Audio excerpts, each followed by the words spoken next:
Well, hey, Kaylin, introduce yourself. Tell the people who you are, how you got to what you're doing now, how you got to Owl Labs. Yeah, my name is Kaylin McNamara. I am at Owl Labs. I live just north of Boston, about 10 miles north of Boston. And the company that I work for is a hardware technology company. We are headquartered in Boston, but because we build technology and hardware for hybrid work, we don't have any mandated in office days. Despite some feelings by my CEO, you can't really claim that hybrid work is the way of the world, and then make mandates. So I spend a couple days a week, maybe on average 1 to 2 days a week in the office downtown, and commuting in from Marblehead, Mass. And I've been at Owl for 6 years, just barely 6 years at this point. Nice. Yeah, that's pretty nice with the hybrid work. That makes sense. And take me back to the beginning. You show up at Owl Labs. It sounds like, at least from your LinkedIn, you were thrown into the deep end. You had to build the direct sales motion from the ground up. How did you do that? What did you do first? Yeah, it's a great question. I actually came on board because my CEO, Frank, the current CEO, I knew him when I was at Car Gurus. I never worked directly for him, but we sort of worked on some events and projects together, specifically in Canada when I was on Team Canada. And we're sort of two sides of this same coin. He's always been much more senior than I have been, but he was overseeing sort of our like advertising business, whereas I was selling our SaaS product directly to the car dealers who would list their cars on the site. And so we'd have a lot of overlap in events, like trade shows and also customer events. And I think he realized pretty quickly that I'm a little bit of a bulldog. I may not know everything, but I'll figure it out. And so a couple of years later, after he had left in 2020, I think honestly I almost ran him over with my car when I was driving through Somerville. So we stopped. We had a little chit chat, and he was like, "Hey, you should consider Owl. This is a really really great product." Which is weird to say. And there's this sort of maniacal fan base around it. Again, Hmm. weird because this is a B2B purchase. But our businesses and our customers in the early days of Owl were purchasing it like they were consumers and sort of talking about it quite a bit. So he said, come, have a conversation with me and the rest of the go-to-market team, which I did. Little did I know, because I'm a little bit dense sometimes, that the conversation was an interview. And I only realized it like once the third person came in. So Right. thank God they gave me a little bit of leeway there on my informal first half hour of the interview. And essentially what Frank said to me was, hey, we have this product. We have an e-comm motion, right? Most of our sales occur on our website or through Amazon because we were selling there. But we're really picking up steam, and I'm wondering if we need to actually build out a sales org to support this and to continue growth. And I said, wow, okay, I'll try to figure that out. But like 10 days after I started, the pandemic hit. And so pretty quickly I was exactly thrown into the fire, but it was for quite some time, like very much to our advantage. One, because there's nothing to get you ramped up quickly, like an influx of activity and noise and motion and sort of all that stuff. And that first month where everyone was like at home and no one knew what was happening, it was pretty quiet. We were sort of just surviving and figuring out what was going to happen.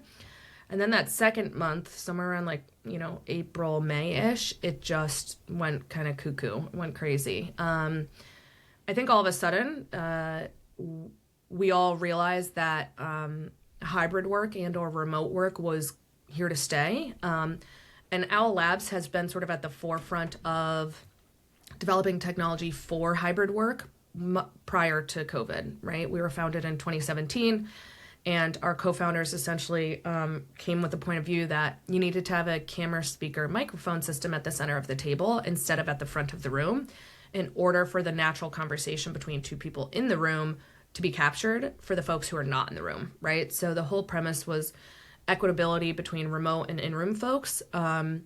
And again, prior to COVID, we probably don't remember any of this, but like that was unusual. I think less than 5% of meetings had a remote person, and everyone was in an office together. And then literally overnight, that statistic flipped. Less than 5% of meetings now do not have a remote person in them. And so it really sort of solidified our positioning and our belief that you have to come from a different physical and metaphysical perspective to best serve anyone who's working on anything, right? This could be a Bible study group, a house of worship, something like that, all the way up to a Fortune 100 who's hosting, meetings across literally hundreds of thousands of conference rooms. So it's great. The first thing, honestly, I did when I got here was I sold. I was the only person here, and I hadn't yet had the chance to sort of say, hey, who can I bring with me, and how many people do I need, so on and so forth. And again, I was shaken up pretty quickly, but I think now that'll be a necessity wherever I go next, right? I will myself, no matter what the position or seniority level, sit in the seat and essentially try to take a prospect from top of the funnel cold outreach or brand new inbound lead all the way to sold, right? Not single-handedly, of course. It always takes a village to get the prospects to the right state, whether that's closed won or closed lost, unfortunately. But yeah, I sat in the seat and I did 12, 8, 10, 15 hours of work, which again, what's better as a salesperson than being that busy? Not much. So it was great. It was like a total fast track of ramping myself in the industry with the customer base, within our total addressable market, all that good stuff. So that was pretty awesome. But then I realized, like, okay, we need to ramp up a team that is more than just me. So essentially, I took what I knew after the first couple of months there about, again, our ICP, our key personas, which did not exist, right? This was just stuff in my head and kind of gut instincts. And I reverse engineered what I thought would be the best profile for who we needed to hire and how we needed to build out the rest of the sales folks or the sales org. And a couple of things stuck out, right? I knew right away this was a highly transactional and very, very quick sales cycle.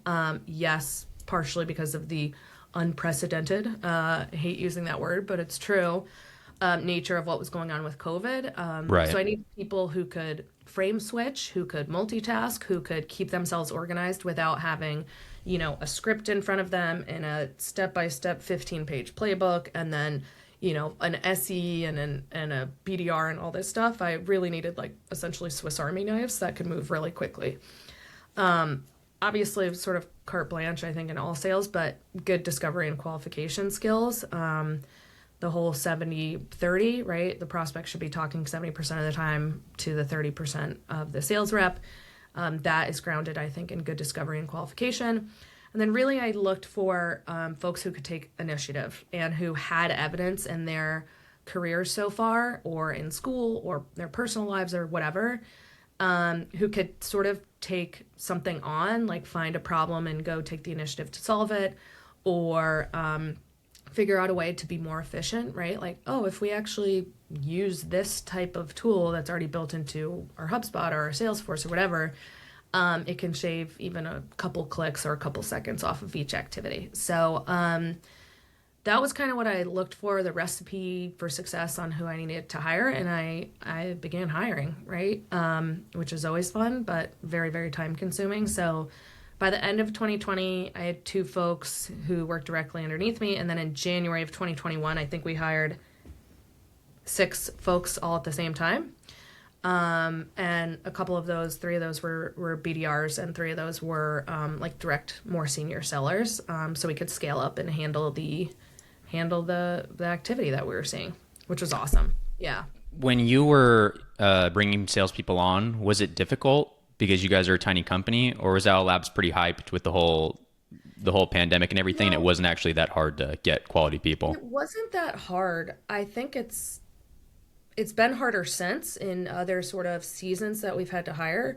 It definitely wasn't then, and it was definitely a COVID boon. And I hate coming on things like this or talking to folks and being like, yeah, I couldn't recreate that if I tried, but it's Right. sort of true, right? Because no one can take that as advice and put it into their own life. But really, it was really about showing the prospects, the candidates, that we couldn't, for the life of us, like recreate this opportunity in this market under any other circumstances, right? We were exactly in the right place at the right time. We had a great foundation as a company, again, going way back pre COVID, and we weren't one of those companies that just popped up because of COVID. So we had a lot of legitimacy and a huge install base already of, again, avid fans. Who knew you could be a fan of video conferencing technology, but apparently there are. And so I really anchored in sort of our legacy already as a company. And then, took that history and said, but now look to the future. We are in a hybrid meeting space, and our mission is to make sure that people outside of the room feel as if they are there insofar as you can when you're not physically there, and create an equitable environment for everyone and productive, right? And once I sort of married those two things together, I think most of the candidates were like, I get it, I see it. This is going to be a really exciting, but also really taxing time to join. Yeah. I was curious, did a lot of these early playbooks that you were doing, did they come from stuff you were doing at Car Gurus, or sort of the playbooks Car Gurus was running? Or was it really you were just learning on the fly and figuring things out as time went along? A lot of it was learning on the fly for sure, because again, I was sort of drinking from a fire hose. So it was great because I learned faster than I probably would have otherwise. The playbook honestly didn't really come to fruition for about a year, because first I had to stand up processes and systems to build a foundation to build a playbook, if that makes sense. So for example, when I started, like, there was no automatic motion that would even create an opportunity when someone was working it. Most of our opportunities were and sales were flowing through our website. That wasn't even funneling into our CRM. We were in HubSpot at that point. And so I stood up just like sort of basic processes around lead management, opportunity management, like minimum inputs. It sounds really boring and sort of technical, but required inputs and validation rules so that we could start to gather intel and data, right? We didn't have an ICP. We didn't have a key persona group. And really, it was pretty hard to do that anyways, because everyone was having hybrid meetings. And so like, it's wonderful to have a huge total addressable market. But that doesn't help you strategize on your go-to-market motion, especially with a very small team. And so I had to build those sort of like new muscles or new motions and processes within the org and sort of slowly evangelize them to sort of adjacent teams as well. Just be like, hey, we're actually going to start to measure our opportunities, and we're going to make them have these 10 required fields or whatever it was. And when something goes close lost, we need to know why. When it goes won, we need to know why. All of that was, again, the building blocks so that we could do analyses of our install base and therefore look to the future and say, if our install base looks like this and we want more of that, or maybe we actually want less, depends on, the sort of overall product strategy and go-to-market strategy. You can't do that if you don't have the data set. So that's what I really focused on first, alongside like a RevOps / business ops ally, I would say. She had to do a lot with me and for me. Bless her. She's still here now doing the same thing. So that's where we started. We built the playbook out though, about a year in, when we realized, myself and the other kind of sellers and sales leadership there, that we needed to sort of divide the sellers up into a couple different buckets, right? So we decided to have direct sellers, like I'd already hired, that sold directly to our end users. But at the same time, we're also standing up our channel sales. And channel sales, some people are familiar with it, some aren't. But essentially, there's a whole host of channel partners out there that are called value-added resellers or, systems integrators. And really, they resell your products and services by also adding value. So for example, maybe they'll install the devices for the customer, et cetera, or even like larger enterprise organizations, they would never really come directly to a manufacturer's website and do all the research themselves. They would go to their trusted, reseller partner and say like, hey, and some of them have had the same reseller partner for 20, 30 years. say, hey, I need new video conferencing equipment. Like, these are the spaces I'm looking at. Who should I be, in touch with? So we were standing that up because we had so much interest from our channel partners that were coming into us directly and saying, like, my customers keep asking about this. Like, where can I get it for them? Can I get it from you guys? Can I get it from a distributor? And once we were standing that up, we realized there was a lot of conflict, right? So someone would go to their partner and shop for Owl, and then they would come to us directly and shop for Owl, and we were competing essentially against ourselves. So that made it pretty clear that we didn't want to compete against ourselves and race to the bottom on the price, and also undercut this sort of nascent, burgeoning partner environment or partner cohort that we were just sort of standing up and building. So we took like two roles there, right? We enabled the channel account managers to go work with our channel partners and enable them and incentivize them and educate them on why Owl versus our competitors and why Owl, period. And then our direct sellers focused on all the leads that we had coming to us directly, and then, proactive outreach to the end users themselves to evangelize their message. And then lastly, we said, hey, the volume is so high right now, again, blessings for us, that we need to take the smallest segment of companies that are coming to us, and we need to actually put them in sort of a BDR motion.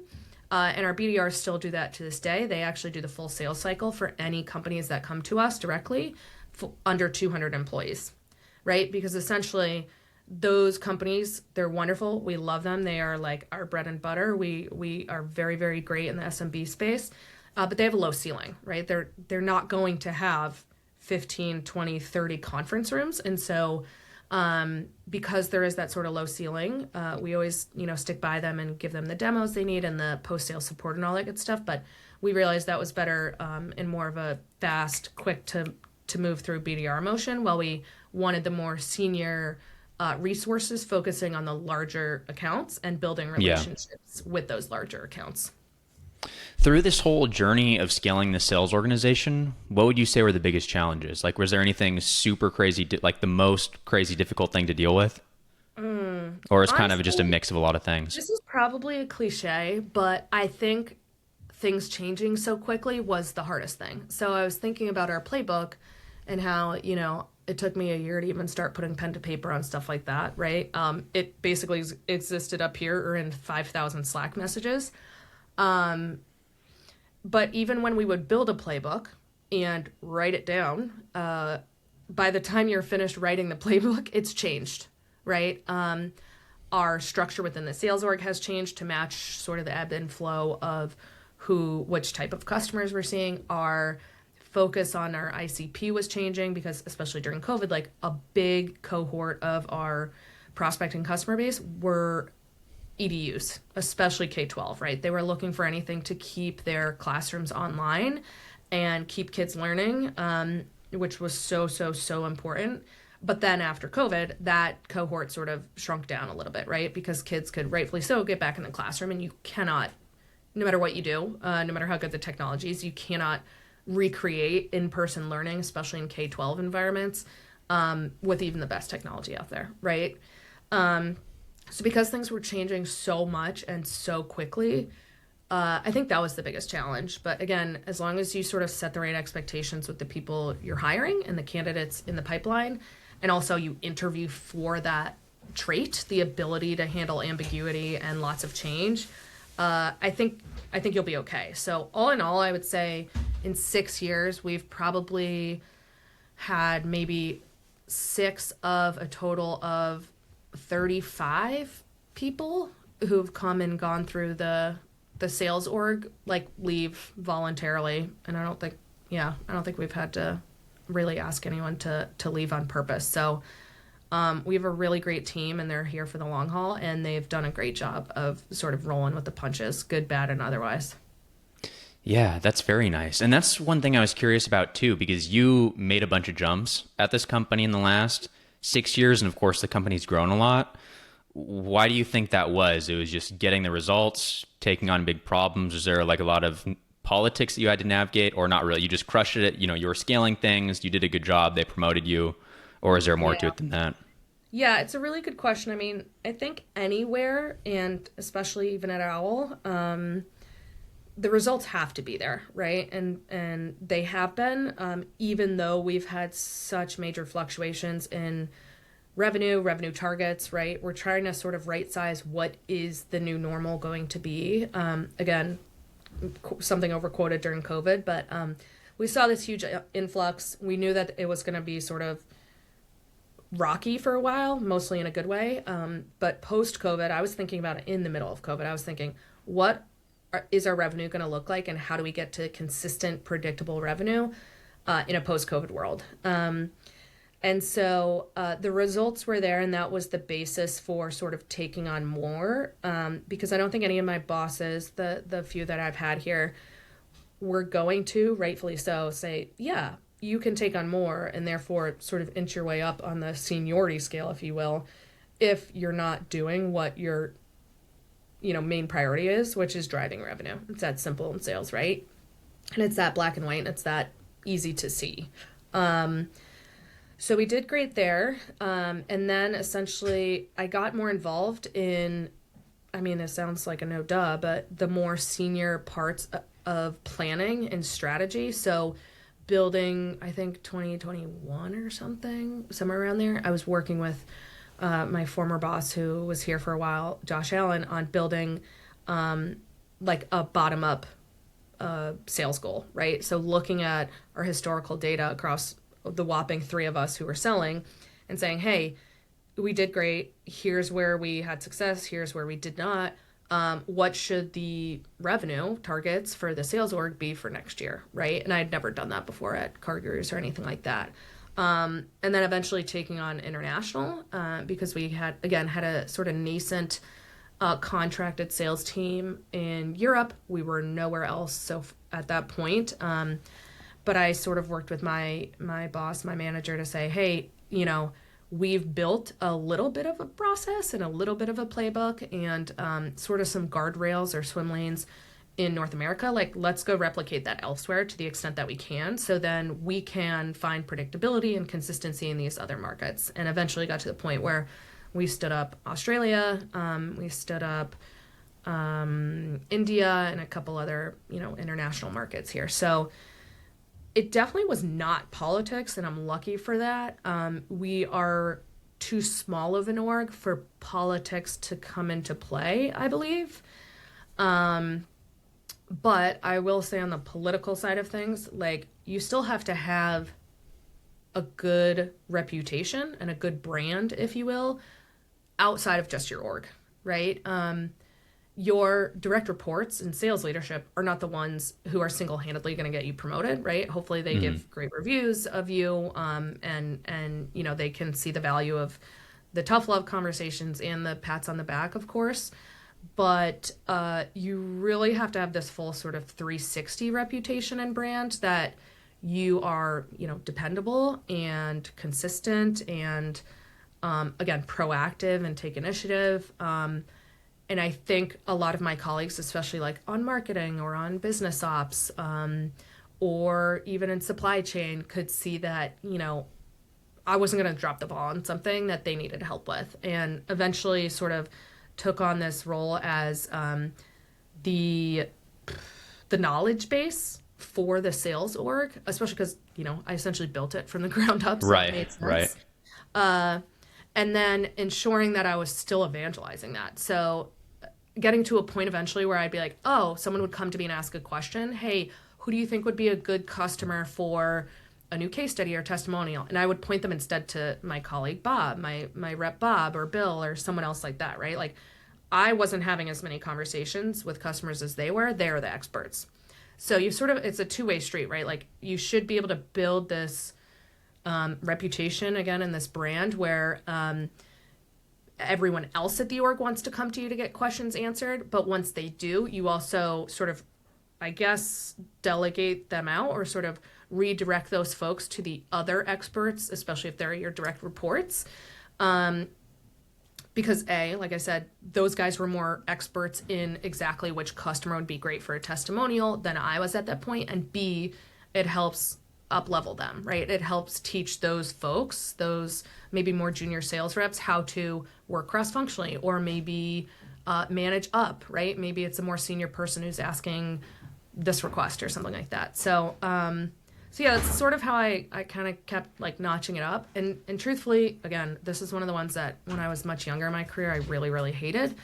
But I was doing the job already before the title or the compensation really came with it. So, and that honestly, Okay. that was not some benevolent, like, look at me. It was more so just out of necessity. Like, something had to be done. And there are definitely times where I would get pretty upset or pretty mad that, like, I felt something I was doing was really under the purview of a different person or a different part of the organization.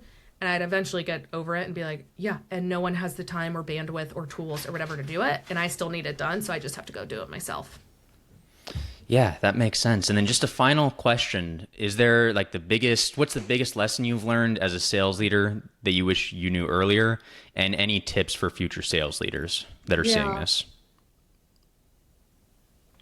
I, okay, I'll give you two answers here. One of the most important parts I learned about being a sales leader was when I was actually an individual contributor. And it was really about how to raise up concerns or highlight issues or problems in a professional way. So I am an emotional and emotive person, and I really care about the work that I do, sometimes more than I would like to. And so, I found myself at some points very early on in my career sort of being the bad apple in the bunch, or sort of pointing over there and saying like, this is not right, or this is definitely not a smart way to do this, and yet not coming with recommendations or solutions, right? And so one of my bosses at that point, I think it was Jason Abrahams, took me aside and we went on a nice little walk, and he was like, listen, you're great at analyzing these things, you're great at finding these opportunities for improvement, but there's a couple of things at stake here. You can't be the bad apple that brings the morale down. And you also need to come with solutions. And I pretty quickly implemented that. And now I make sure that of probably the most important thing that anyone who works with me or directly for me learns is exactly that. Like, I love the people who sort of put their finger in the air and say, but what about this and what about that? Or anticipate problems that we think our customers might have with, for example, a new product launch. But I also work with them to make sure, we're not rehearsing a tragedy, as I like to say, or that we're coming with solutions. So I think that is the underpinning of any next position. It doesn't matter if you're an IC or a leader, especially not in sales or really elsewhere. But really specific to leadership is I really believe you have to lead with the why and set really clear expectations. So when I'm implementing a new process, or even if it's something as simple as like, I need you to click one more button in Salesforce, I'm very cognizant that I'm asking my team to do more that they may not see as productive or a good use of time, right? And so I have to lead with the why behind the ask, and especially show that this is why it is productive or a good use of time. Maybe it helps us do a better job predicting earlier in the sales cycle when someone's going to say no or when they're not a good fit, right? Or maybe it helps us, I don't know, get to a closed one a little bit faster, or ensure that a lead gets, to the right person more easily. Whatever the case may be, I'm very cognizant of asking for more from my team and always leading with the why behind anything, good, bad, or neutral, right? Once I do that, then I set clear expectations hand in hand and I expect you to do this on this timeline with this time frame. Here's where you can see it. Here's where the measurement lives, right? It's not just like in the ether somewhere. And I think that has won me a lot of trust with the folks that I've worked with, and a lot of I can't think of the right word, like good rapport when we head into really tumultuous times too. When we're saying like, hey, actually you guys just ramped up into this new campaign or this new process or effort, but we're going to pivot and we're actually going to go 180 degrees in the opposite direction or something like that. So yeah, leading with the why and setting clear expectations. Yeah, that makes a lot of sense. Well, I think this is pretty good. I'm going to end it here. Okay, great.